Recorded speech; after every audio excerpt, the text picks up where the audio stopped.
sur un mur qui piquerait du ciel. Totalement d'accord avec toi, j'adore. Mais tu sais c'est quoi un weeboo? Hein? Weeboo?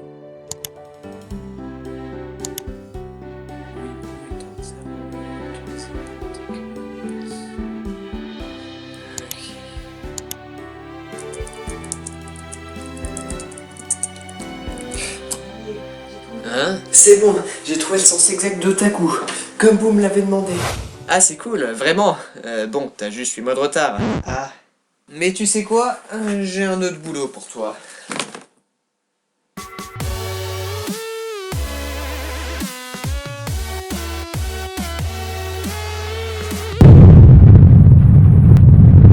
Vous avez à présent fini de regarder la première partie de cette vidéo. Bravo, c'est une bonne chose. Et vous pouvez donc vous imposer ce questionnement. Vas-y, je sais c'est quoi un otaku. Enfin, faut dire j'en suis un. Naruto c'est trop bien, wesh. Mais qu'est-ce que c'est encore un weeboo? Questionnement, ma foi, tout à fait juste, contrairement aux propos tenus. En effet, weeboo n'est pas un terme encore très connu en France, mais j'en reparlerai plus tard. Oui, on va d'abord s'attarder sur ce qu'est un otaku. Bon, pour ceux qui sont vraiment à la ramasse, je vous invite à regarder cette vidéo que j'ai fait sur le sujet il y a désormais 8 mois. Oui, bah ça va, c'est pas la peine d'enfoncer le couteau dans la plaie. Clique donc, voyons. Maintenant que tout le monde a les bases, passons aux choses sérieuses. Dans la vidéo que vous avez pu voir si vous avez pris la peine de déplacer votre souris, feignasse. Je ne fais que la définition globale de ce qu'est un otaku. Donc en gros, un passionné du Japon et de sa culture. Sauf qu'en réalité, ben c'est un poil plus compliqué. Après de multiples espionnages sur l'internet, qu'il s'agisse de réseaux sociaux ou de forums, j'ai pu observer différents comportements tournant autour de notre fameux sujet. Et puisque j'ai quelques doutes sur votre capacité mentale, je vais vous schématiser tout ça avec 3 cas généraux. Et ouais, je me fous de mes visionneurs. Totalement. Le cas le plus populaire du net français est celui de Kevin, que l'on va renommer Kevin Dranière, pour des raisons significatives. Keke est donc un jeune novice, criant à tue-tête qu'il est otaku parce qu'il a lu Fairy Tail, et que Fairy Tail, c'est le meilleur manga de tout le monde entier. Car pour lui, otaku, c'est le geek du manga.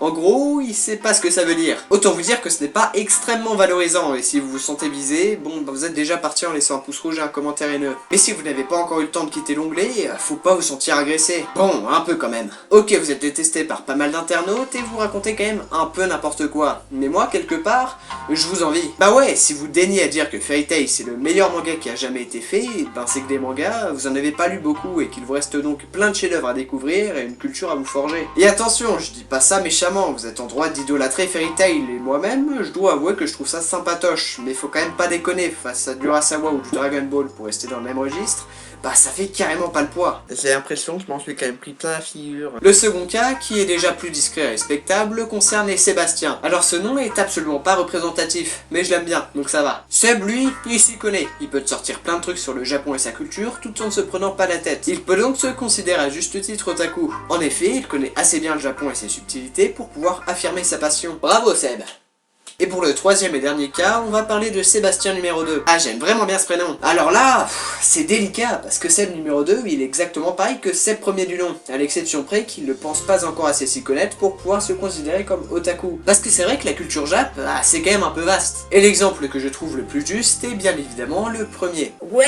Alors je tiens à remercier les membres de mon groupe Facebook Otaku pour la vie, #cœur, à qui je dois... Ah non, excuse, je parlais du premier Seb. Toi, je t'avais oublié. Ah.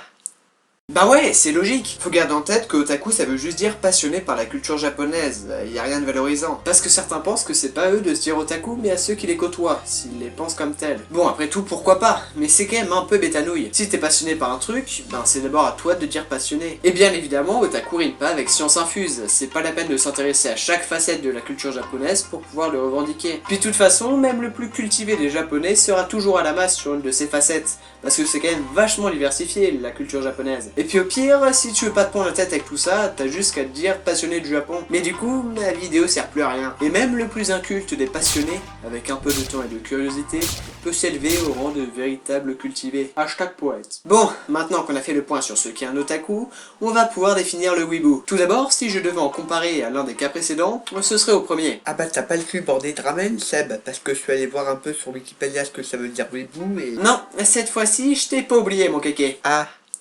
En fait, la différence est même extrêmement subtile. Ouais, tu le sens déjà que ça va envoyer du lourd. Le terme weeboo est donc apparu pour la première fois dans le webcomic américain The Perry Babble Fellowship. En fait, il est l'équivalent de ce que l'on pourrait appeler un kikujap, terme que j'aime d'ailleurs pas beaucoup, parce que ça fait vachement haineux et égocentrique au final. Un weeboo, c'est donc quelqu'un qui en regardant des animes et des mangas, se fait une image faussée du Japon qu'il se met à idolâtrer. Il répond d'ailleurs à quelques critères précis qu'il vous faudra éviter, parce que sinon, bah c'est pas cool pour vous. Premier critère, le weeboo aime placer des mots japonais dans ses phrases. Bon, déjà, faut pas perdre des yeux que si tu veux initier ton petit frère ou ta petite sœur au manga avec une œuvre toute kawaii, faut aller leur acheter direct. Bon, ça commence mal. Pour le weeboo, le Japon, c'est le paradis sur terre, le pays parfait. Alors là, c'est chafouin. Si vous rêvez de vivre au Japon, ça peut se comprendre. C'est beau, il y a plein de trucs, il y a des tentacules, ah franchement, je le conçois totalement.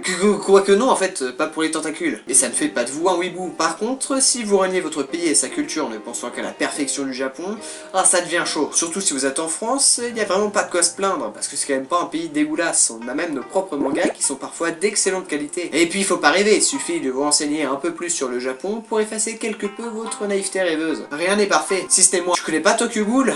Vas-y, c'est l'inculte. Est une phrase qu'idéalement vous ne devriez pas placer. Car le weeboo se croit supérieur, il ne peut pas comprendre que vous ne soyez pas intéressé par ses centres d'intérêt. Et pire encore, que vous n'aimez pas son anime préféré. Ouais, il faut l'avouer, il a pas grand chose pour lui. Les yaoi, c'est la vie. Marche aussi pour les yuri. Bon, qu'on soit d'accord, vous avez le droit d'affectionner particulièrement les mangas où deux garçons ou deux filles s'embrassent sensuellement. Mais là où c'est problématique, c'est quand vous passez totalement à côté de l'éventuel scénario pour vous concentrer sur les scènes plus intimes et ainsi fantasmer là-dessus. Mais genre, vraiment fantasmer. Non, je n'illustrerai pas ce propos. Non.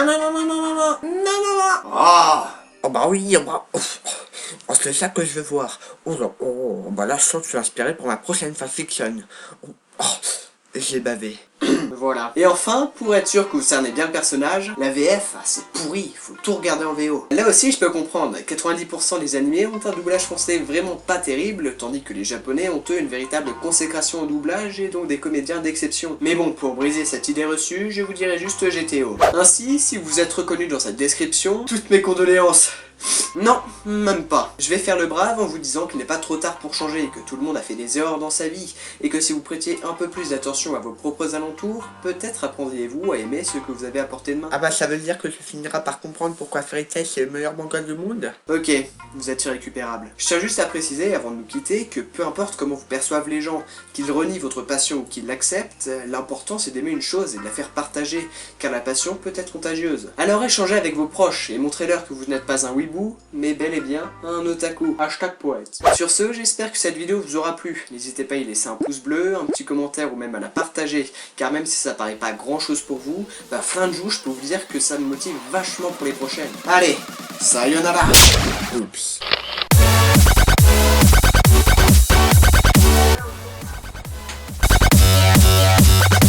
J'ai bavé.